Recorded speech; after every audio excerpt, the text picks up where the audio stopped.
আজকে আমরা তৃতীয় শ্রেণীর সত্যি শোনা গল্পের প্রশ্ন উত্তর আলোচনা করব।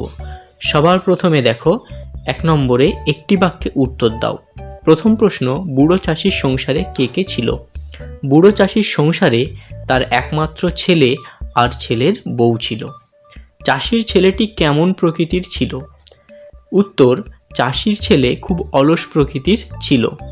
বাপের কথা শুনে ছেলের মনের অবস্থা কেমন হলো? বাপের কথা শুনে ছেলের চোখ দুটি লোভে চকচক করে উঠল। বুড়ো চাষি কোন কথাটা তার ছেলেকে বলে যাননি? মাটির নিচে সোনা ঠিক কোন জায়গায় পোঁতা আছে তা বুড়ো চাষি তার একমাত্র ছেলেকে বলে যাননি। এরপর সংক্ষেপে উত্তর দাও। চাষির ছেলে সকাল থেকে রাত পর্যন্ত কতটা জমি খুঁড়েছিল? চাষির ছেলে সকাল থেকে রাত পর্যন্ত প্রচণ্ড পরিশ্রম করে 5 বিঘে জমি খুঁড়েছিল। চাষির ছেলের প্রথম রোজগারে কে খুশি হয়েছিল? চাষির ছেলের প্রথম রোজগারে তার বউ খুব খুশি হয়েছিল। গল্পে কোদাল দিয়ে মাটি খোঁড়ার কথা বলা আছে। আর কি কি জিনিস দিয়ে মাটি খোঁড়া যায় বলে তোমার জানা আছে? কোদাল ছাড়াও লাঙল, শাবল, বেলচা, পাওয়ার টিলার, ট্র্যাক্টর প্রভৃতি দিয়ে মাটি খোঁড়া যায়। সত্যি শোনা গল্পটির মতো আর কোন গল্প তোমার জানা আছে? জানাও, গল্পটি বন্ধুদের শোনাও। 3 দাগ দেখো, বন্ধনীর মধ্য থেকে ঠিক উত্তরটি বেছে নিয়ে পুরো কথাটা আবার নিচে লেখো। ছেলের চোখ দুটো লোভে ঝকঝক, চকচক, ঝকমক না ঝিকমিক করে ওঠে? তো ছেলের চোখ দুটো লোভে কি করে উঠেছিল? চকচক করে ওঠে। তো আমাদের লিখতে হবে ছেলের চোখ দুটো লোভে চকচক করে ওঠে। চাষির ছেলের বউ ছিল খুব চালাক, সরল, বোকা না বুদ্ধিমতী? চাষির ছেলের বউ ছিল খুব বুদ্ধিমতী। বউ বলেছিল, সোনা যদি পাও তবে আমাদের, তোমার, মজুরদের না আমার কপাল ফিরে যাবে? সঠিক কোনটা হবে? বউ বলেছিল, সোনা যদি পাও তবে আমাদের কপাল ফিরে যাবে। চাষির ছেলে ফসল কাটার পর তা কম পয়সায় দোকানে, হাটে, বাজারে বিক্রি করে। তো চাষির ছেলে ফসল কাটার পর তা হাটে বিক্রি করে।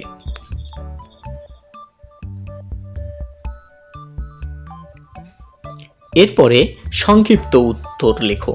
প্রথম প্রশ্ন দেখো 4-এর 1, চাষির ছেলে নিজে চাষাবাদ করার কথা ভাবতে পারত না কেন? উত্তর, চাষির ছেলে খুব অলস ও লোভী প্রকৃতির ছিল। সে কোনো কাজ করত না, চিরকাল সে শুয়ে বসে কাটিয়েছে, তাই সে নিজে চাষাবাদ করার কথা ভাবতে পারত না। শেষ পর্যন্ত চাষির ছেলের মাঠে কাজ করতে যাওয়ার কারণ কি ছিল?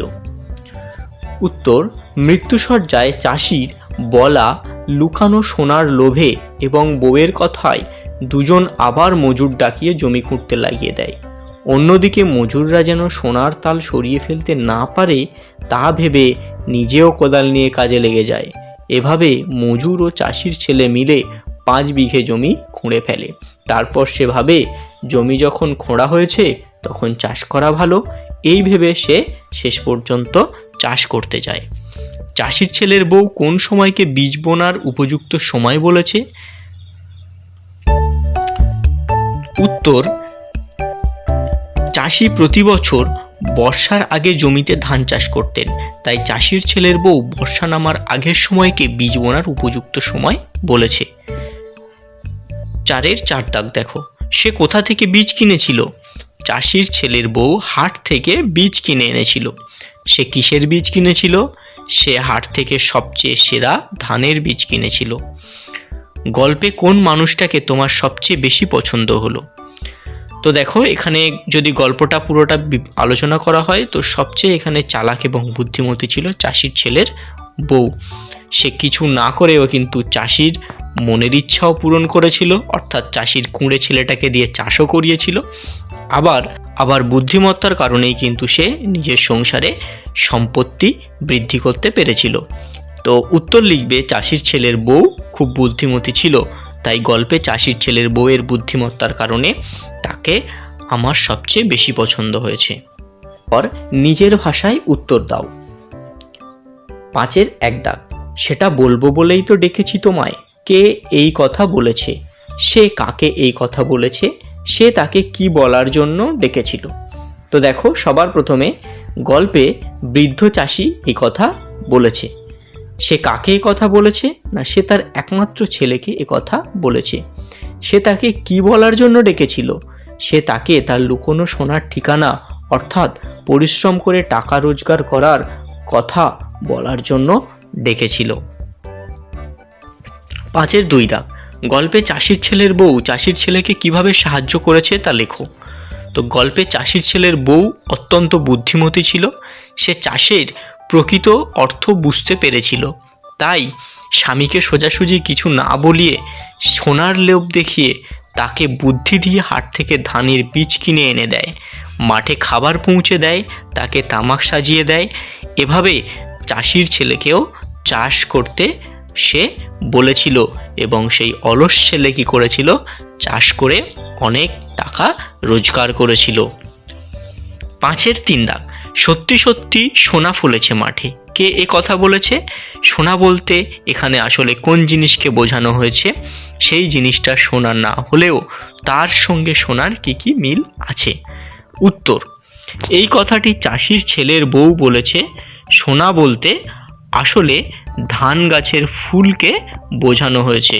জিনিসটা সোনা না হলেও জিনিসটির সঙ্গে সোনার রঙের মিল আছে। ধান বিক্রি করেও অর্থ রোজগার সম্ভব, অর্থই হলো এখানে সোনা। 5-এর 4 দাগ, চাষির ছেলে ফসল বিক্রি করে বাড়ি ফিরলে তার বউ কী কারণে খুশি হলো? চাষির ছেলের প্রথম রোজগার ফসল বিক্রি করার টাকা, কারণ জমিতে সত্যি সোনা পোতা ছিল। 5-এর 5 দাগ, চাষির ছেলে আর তার বউ বুদ্ধি খাটিয়ে আর পরিশ্রম করে কি পুরস্কার পেয়েছে? চাষির ছেলে আর তার বউ বুদ্ধি খাটিয়ে পরিশ্রম করে তারা ধান চাষ করেছে, ধান চাষ করে টাকা রোজগার করেছে। সেই সাথে চাষির অলস ছেলে এটাও বুঝতে পেরেছে যে বুদ্ধি খাটিয়ে পরিশ্রম করলে তার পুরস্কার অবশ্যই পাওয়া যায় এবং সেই পুরস্কার সোনার মতোই মূল্যবান। ছেলের বউ খুব বুদ্ধিমতী, তার বুদ্ধির প্রকাশ গল্পে কিভাবে লক্ষ্য করা গেছে? তো তোমরা দেখেছো যে ছেলের বউ কি করেছিল? না, তার অলস ছেলেকে মাঠে চাষ করতে পাঠিয়েছিল, সেই সাথে সোনার লোভ দেখিয়ে অলস ছেলেকে দিয়ে 5 বিঘে জমি খুঁড়িয়েছিল। তারপরে বর্ষার আগে বুদ্ধি করে ধানের বীজ কিনে এনেছিল, উন্নত মানের বীজ।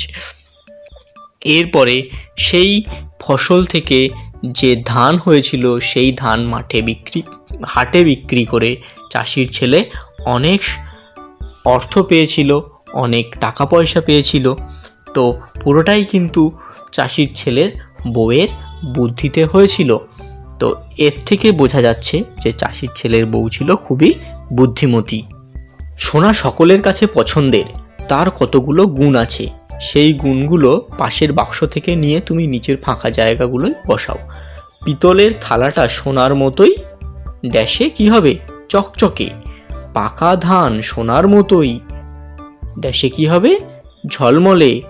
ড্যাশ দিয়ে গয়না বানানো যায় না, আসল সোনা দিয়ে গয়না বানানো যায় না। রূপো চকচকে হলেও সোনার চেয়ে কম দামি। তো ছোট্ট ছেলেমেয়েরা যারা এই ভিডিওটা দেখছো, আশা করছি ভিডিওটি তোমাদের অবশ্যই ভালো লেগে থাকবে। যদি ভিডিওটি ভালো লেগে থাকে তোমরা তোমাদের বন্ধুদের কাছে ভিডিওটি শেয়ার করো, সেই সাথে চ্যানেলটিকে সাবস্ক্রাইব করে আমাদের পাশে থেকো। আসছি আবার এমন ধরনের নতুন নতুন ভিডিও নিয়ে।